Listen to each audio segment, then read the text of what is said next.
शिव कितना भी कर्जा,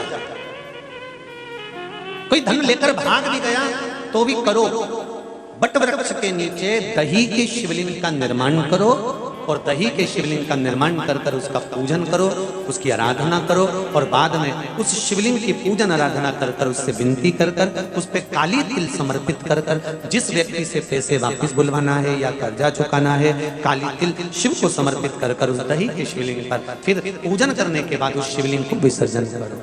बाबा से 5 सोमवार तो करो, छठे सोमवार से पैसा तो बाबा ला कर देना चालू कर देगा। वो कहीं पर भी गया, कोई कितना भी खाकर भर गया, शिव आराधना पर आराधना में छल, दिखावा, ढोंग और प्रपंच नहीं। महाराज लाल चंदन के अंदर देसी कपूर थोड़ा सा उसमें डालकर कुछ मात्रा इत्र की उसमें डालकर बेलपत्री के वृक्ष के नीचे जड़ पर त्रिपुंड लगा देने पर उसी चंदन की कटोरी को लेकर आकर शंकर भगवान पर त्रिपुंड लगा देने पर, अगर यदि आप लोगों ने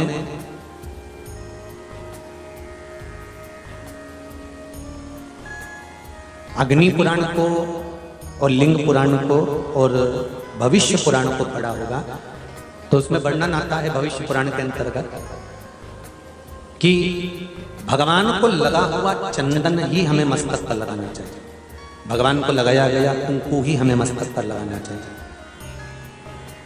अलग से डब्बी में से कुंकू लेकर नहीं, पहले भगवान को जो समर्पित हो गया हो, भगवान को जो कुंकू चढ़ गया हो, सिंदूर चढ़ गया हो, चंदन चढ़ गया हो, उसको लेकर ही हमें अपने मस्तक पर लगाना चाहिए, अलग से लगाना नहीं। पहले भगवान को चढ़ा हुआ एक डब्बी में रख लो, अगर थोड़ा सा भी चढ़ा है तो उसको ले जाकर अपनी डब्बी में मिला दो, जिससे वो प्रसाद हो जाए और उसका फल हमको अधिक प्राप्त हो।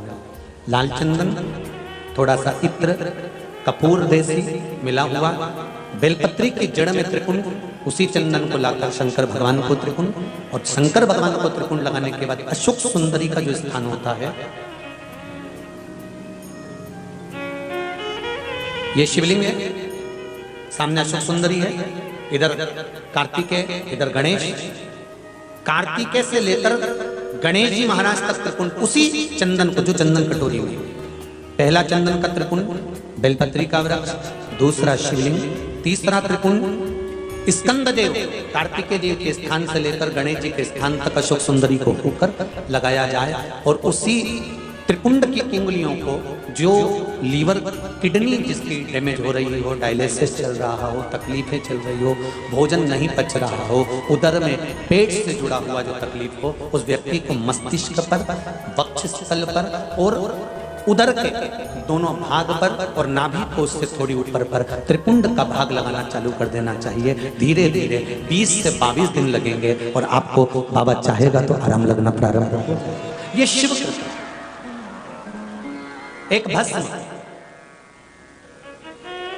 भस्म का निर्माण होता है जो शंकर भगवान को चढ़ाई जाती है, जो गाय का, जो देसी जो गाय होती है उसका अलोना जो गोबर होता है उससे जो निर्मित होती है भस्म, महाराज अलोनी भस्म, उसका भी बड़ा महत्व है।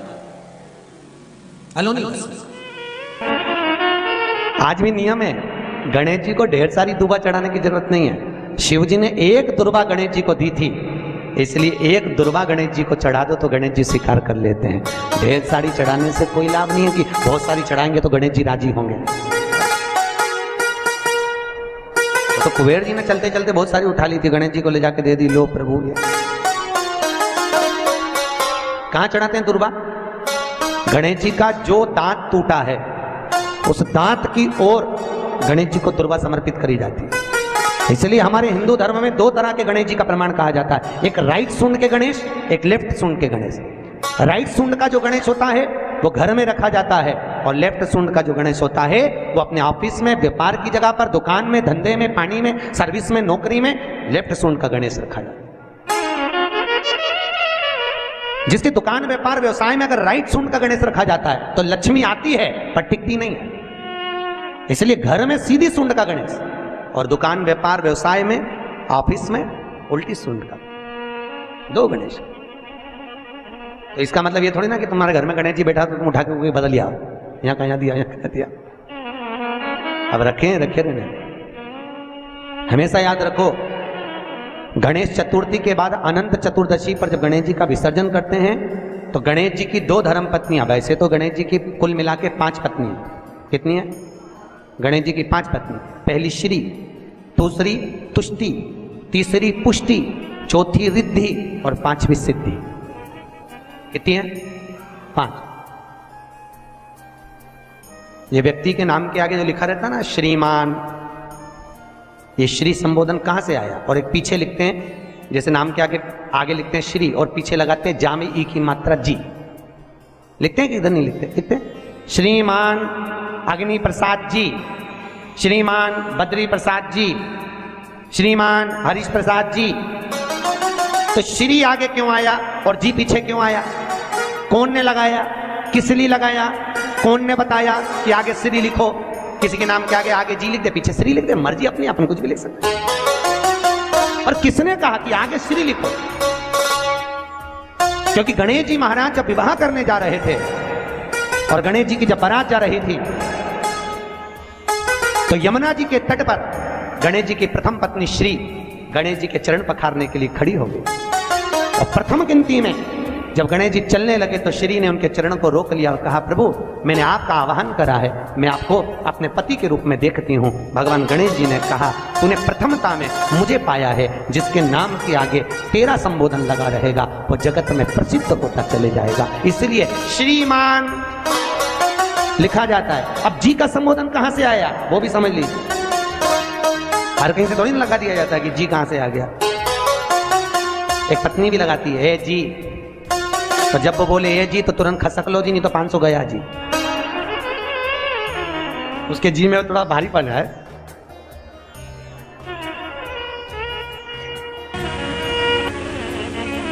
कश्यप बाबा ने एक गलती कर दी थी, यज्ञ करा। कश्यप बाबा ने ऋषि थे पर एक गलती कर दी थी कि यज्ञ करा और उस यज्ञ में वरुण देव के पास में जाकर कहा कि वरुण जी मुझे गाय की जरूरत है, गौमाता की जरूरत है, तुम गौमाता मुझे दे दो और इस गाय को मैं यज्ञशाला में बांध दूंगा। क्योंकि पहले नियम था कि जो यज्ञ होता था, अनुष्ठान होता था, घर का मुहूर्त होता था, विवाह होता था या हमारे घर में कोई भी बड़ा आयोजन होता था तो उसमें गौमाता का होना जरूरी होता था। कश्यप ऋषि ने वरुण जी से कहा कि आपकी गाय दे दो। वरुण जी ने कहा मैं अपनी गौमाता देने को तैयार हूं। वरुण जी अंदर गए, गौशाला में से गाय लाकर कश्यप ऋषि को दी तो साथ में एक बछड़ा भी दिया, एक बछड़ा।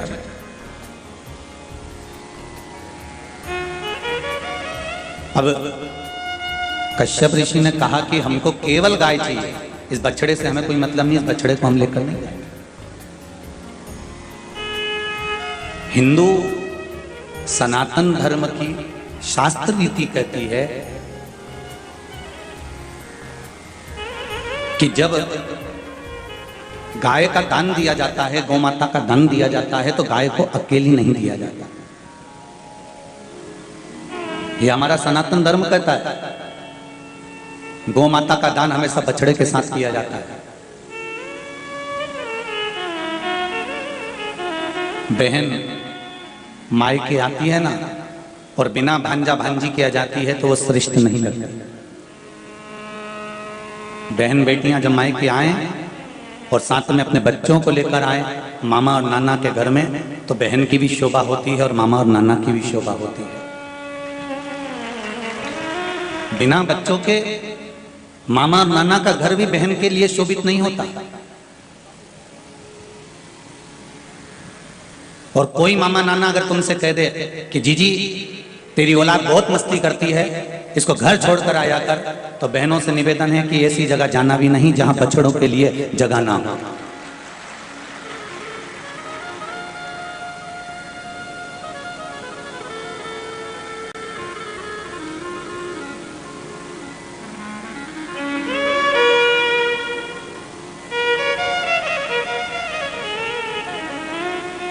अरे भाई,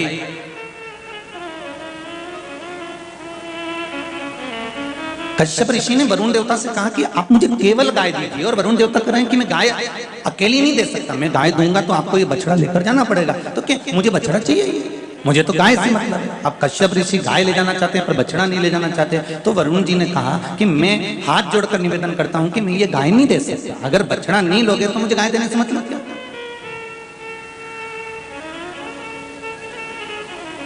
मैं ये गौमाता नहीं दूंगा। अब वरुण देवता ने गाय देने से मना कर दिया। कश्यप ऋषि घर गए, ब्राह्मणों ने कहा कि कल यज्ञ प्रारंभ होना है, गाय को लाकर यज्ञशाला में बांधना है। पहले जो यज्ञशाला बनती थी, इस यज्ञशाला में गौ माता को लाकर बांधा जाता था और गौ माता को चारा खिलाया जाता था। गौ माता चारा खाकर खाने के बाद में जो गोबर करती थी, उस गोबर से उस यज्ञशाला को लीपा जाता था। आज के जमाने में कोई ब्राह्मण नहीं कहते कि यज्ञशाला में लाकर गाय को बांधो। उनका तो कहना है गोबर ले आओ, चाहे वो तुम गाय का लाओ चाहे भैंस का लाओ, और लाओ न पोत पोता के न चित करो, और हमको तो केवल यज्ञ करना है। पर शास्त्र रीति कहती है, हमारे वेद और पुराण और शास्त्र कहते हैं कि भूदेव को चाहिए, ब्राह्मण जन को चाहिए कि जब यज्ञ करवाएं तो गौ माता की श्रेष्ठता उनको सिद्ध करना है। इसलिए प्रत्येक ब्राह्मण को चाहिए कि जब किसी घर में वास्तु पूजन करने के लिए जाओ, कितना भी वीआईपी मकान बना हो, पर वास्तु शास्त्र भी कहता है, हमारा वास्तु शास्त्र, हमारे वेद, हमारे पुराण, हमारे शास्त्र कहते हैं कि जब किसी के मकान का मुहूर्त करो, किसी दुकान का मुहूर्त करो, किसी घर का मुहूर्त करो, किसी यज्ञ का मुहूर्त करो, तो सबसे पहले गौ माता का प्रवेश होना चाहिए। क्योंकि गाय में 33 कोटि देवता विराजमान होते हैं, जब वो प्रवेश करती है सब देव उसमें प्रवेश कर जाते हैं।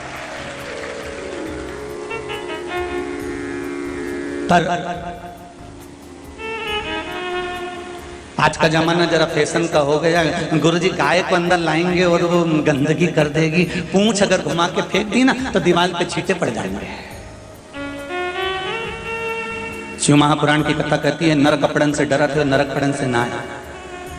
कई लोग पूछते हैं कौन से कलर के कपड़े पहने जिससे शंकर जी प्रसन्न हो जाएंगे। नवरात्र चल रहे हैं, लाल कलर की साड़ी पहन ले, देवी जी प्रसन्न हो जाएंगे। काले कलर के कपड़े पहनेंगे, शनि महाराज प्रसन्न हो जाएंगे। पीले कलर के कपड़े पहनेंगे, गुरु महाराज प्रसन्न हो जाएंगे। सफेद कलर के कपड़े पहनेंगे, चंद्रदेव प्रसन्न हो जाएंगे। शिव महापुराण की कथा कहती है कौन से कलर के कपड़े पहने कि भगवान प्रसन्न हो जाएगा। भगवान की कथा कहती है भगवान शंकर को पाने के लिए कपड़ा बदलने की जरूरत नहीं पड़ती, कलेजा बदल लीजिए, शंकर आपके सामने प्रकट हो जाएगा। केवल कलेजा बदलने की जरूरत है, इस चित्त वृत्ति को ही नहीं बदला और कपड़े बदल बदल करेगा तो भगवान कहां से मिलेगा साहब। खूब चेंज करा तुमने, खूब चेंज करा। इधर बाथरूम थी, इधर चेंज कर दी, इधर दरवाजा था, इधर चेंज कर दिया। पलंग की डिजाइन हर कभी चेंज कर देती है, सोफे की डिजाइन हर कभी चेंज कर देती है, बेडशीट हर कभी चेंज कर देती है। दुनिया की सारी वस्तुएं चेंज कर देख ली, पर एक चीज चेंज नहीं कर पाए, अपने मन को चेंज कर देखिए, भगवान की शरणागति लेकर देखिए, परिवार और घर सब संवरना चालू हो जाएगा। ये चित्त और वृत्ति को तो बदलो।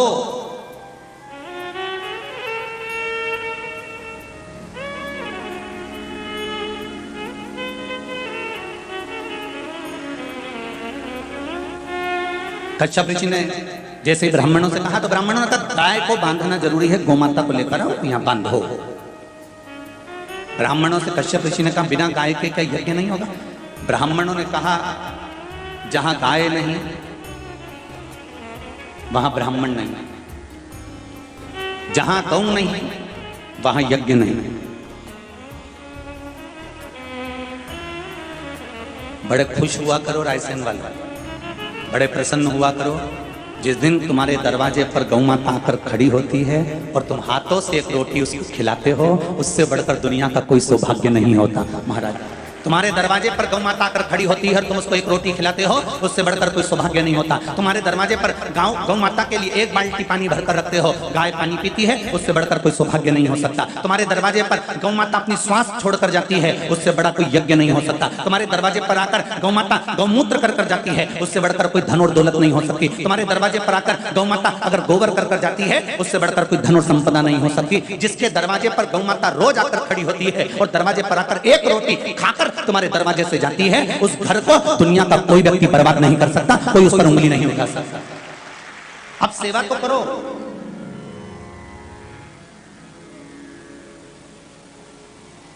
जहां गाय नहीं होंगी गोपाल कहां से आएंगे, गाय नहीं। जहां गौए नहीं तो गोपाल कहां से आएगा। बच्चों से कहा करो एक रोटी निकाल डब्बे में से देकर आ, जा एक रोटी लेकर जाओ, डब्बे में से देकर आ। बच्चा आकर कहेगा मम्मी ये तो वही गाय है जो सुबह 9 बजे आई थी ना, जिसको रोटी दी थी, फिर आ गई। तो अंदर से मम्मी बोलती डंडा उठा ले, 9 बजे दी थी ना, डंडा उठा ले। माँ ने उसको समझाया नहीं बेटा कि सवेरे 9 बजे तूने भी तो रोटी खाई थी, 2-3 बजे वापिस भूख लग गई होगी। गाय, पशु, पक्षी वहीं जाते हैं जहां पर उनको कुछ खाने को मिलता है, कुछ खाने को मिलेगा। पशु पक्षी गाय वहीं जाएंगे जहां उनको कुछ मिलेगा। तुम 2 या 3 दिन डंडा मारकर भगा दो, गाय आएगी वापस? अरे जम के तो बोलो नहीं। गाय घड़ी नहीं पहनती है तो भी तुम सुबह 9 बजे रोटी देते हो तो 9 बजे आकर खड़ी हो जाती है, 3 बजे रोटी देते हो तो 3 बजे आकर खड़ी हो जाती है, 2 बजे रोटी देते हो तो 2 बजे आकर खड़ी हो जाती है। गाय को समय का भान होता है कि मुझे इतनी बजे इस दरवाजे से रोटी मिलेगी, वो उतनी बजे उस जगह पर आकर खड़ी हो जाती है, उतनी बजे।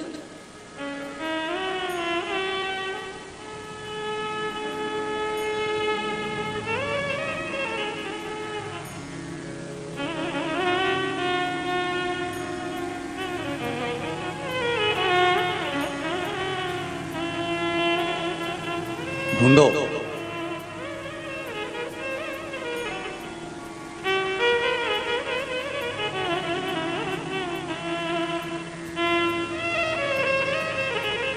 कितना बड़ा संवाद है। रायसेन के पास में भोपाल लगा हुआ है, राजा भोजपाल का नगर, राजा भोजपाल की भूमि। जब राजा 15 वर्ष की आयु में राजा भोजपाल ने अपनी सत्ता बना ली थी। शंकर भगवान के परम उपासक थे राजा भोजपाल।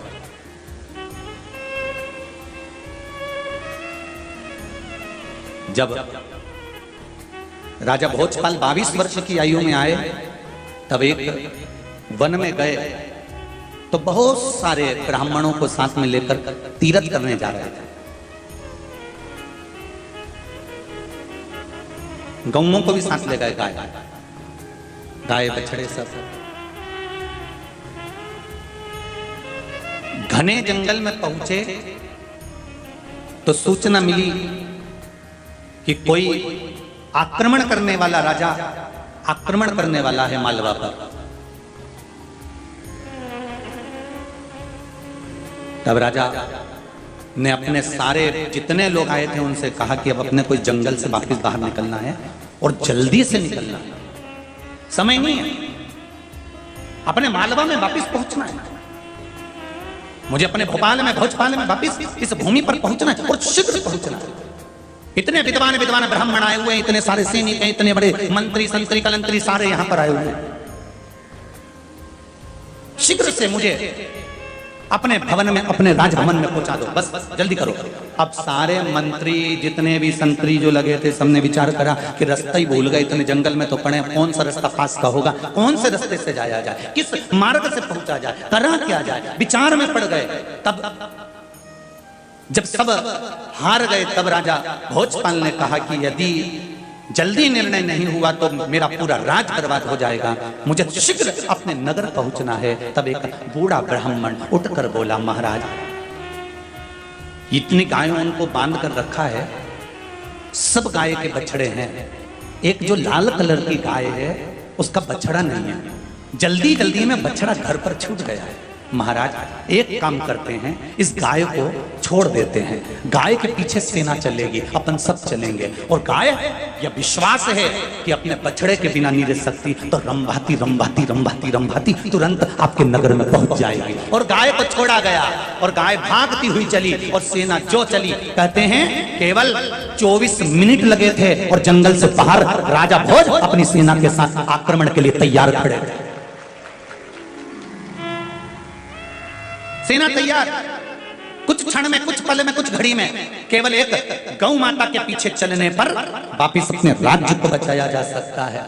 गौ सेवा करने से अपने परिवार को बचाया जा सकता है, साधारण नहीं। कश्यप ऋषि ने कहा ब्राह्मणों क्या बिना गाय के यज्ञ नहीं हो सकता? नहीं महाराज, गाय होगी तो यज्ञ होगा, नहीं तो यज्ञ नहीं होगा। तो इतने में कश्यप ऋषि ने सोचा करा क्या जाए, कल यज्ञ प्रारंभ करना और गाय का होना जरूरी है। कश्यप ऋषि गए, आधी रात को जाकर जहां पर वरुण देवता ने गौ माता को बांध कर रखा था वहीं से गाय को खोल कर लिया और गाय को खोल कर लाए और उन्होंने यज्ञ में बांध दिया। यज्ञ में बांधा, गाय के बछड़े रंभाने लगे आधी रात को। जैसे ही आधी रात को गाय के बछड़े रंभा रहे थे, वरुण देवता के नेत्र खुल गए और वरुण देवता के नेत्र खुले तो वरुण जी को पूछा क्या हुआ? बछड़े रंभा रहे, चलो देखे। जाकर देखा तो गाय नहीं थी, बछड़े अकेले थे। कहां गई? ढूंढा, मालूम पड़ा कश्यप ऋषि ले गए खुलकर आधी रात को। अच्छा, वरुण देवता पहुंचे, कश्यप ऋषि के चरण छूकर प्रणाम करा। कश्यप बाबा मेरी गौ माता को दे दीजिए, बछड़े रो रहे हैं। अगर गौ माता नहीं दे सकते तो बछड़े रख दीजिए आपके पास ही। वरुण जी के शब्द सुनकर कश्यप ऋषि ने कहा ना तो गाय दूंगा और ना बछड़े रखूंगा। जब यज्ञ पूरा हो जाएगा मैं गाय पहुंचा दूंगा, आप जाइए। वरुण देवता ने कश्यप ऋषि के चरण पकड़ लिए। कश्यप बाबा आप ऋषि हो, आप संत हो, आप साधु हो, आप तपस्वी हो, आप साधक हो, आप उपासक हो।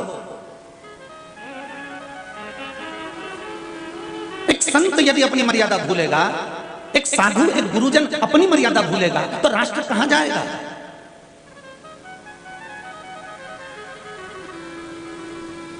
अरे भाई, रावण ने संत का चोला पहना था और माता सीता का हरण कर लिया था। संत का चोला पहनकर रावण ने माता जानकी का हरण करा था।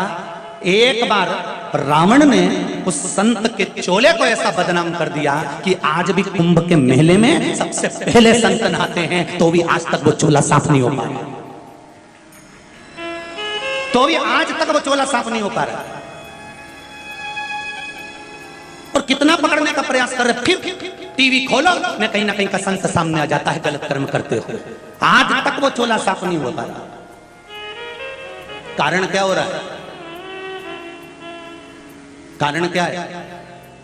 पहले भी आपको कहा 5 कार्य सुधर जाएंगे तो मेरे राष्ट्र को सुधरने में देरी नहीं लगेगी। कितने कार्य सुधरना है? 5। पहले नंबर पर कलाकार जो नई नई फिल्मों का निर्माण करते हैं, अच्छी फिल्मों का निर्माण करेंगे, बेटियों को अच्छे कपड़े पहनाएंगे तो मेरे राष्ट्र को सुधरने में देरी नहीं लगेगी, राष्ट्र सुधर जाएगा। दूसरे नंबर पर सलाहकार जो आपको नई नई सलाह देते हैं, ऐसे बाल कटा ले, 2 घंटे तक धागा से ऐसा ऐसा करवा ले, ये जो आपको सलाह देते हैं ये सलाहकार सुधर जाएंगे तो राष्ट्र को सुधरने में देरी नहीं लगेगी। तीसरे नंबर पर नीतिकार, राष्ट्र के राजनेता सुधर जाएं तो राष्ट्र को सुधरने में देरी नहीं लगेगी। चौथे नंबर पर पत्रकार, जितनी पत्रकार अपनी कलम के माध्यम से राष्ट्र हित की बातें करना और लिखना चालू कर दें तो राष्ट्र को संवरने में देरी नहीं लगेगी। और 5वें नंबर पर आता है कथाकार। कथाकार जितनी बात व्यासपीठ पर बैठकर बोलता है, कथाकार जितनी बात सारी दुनिया के सामने एक पीठ पर बैठकर पोथी और पुराण के सामने कहता है, उतना कथाकार जितना बोलता है अपने ऊपर भी उतना अमल करना चालू कर दे तो राष्ट्र को संवरने में देरी नहीं लगेगी।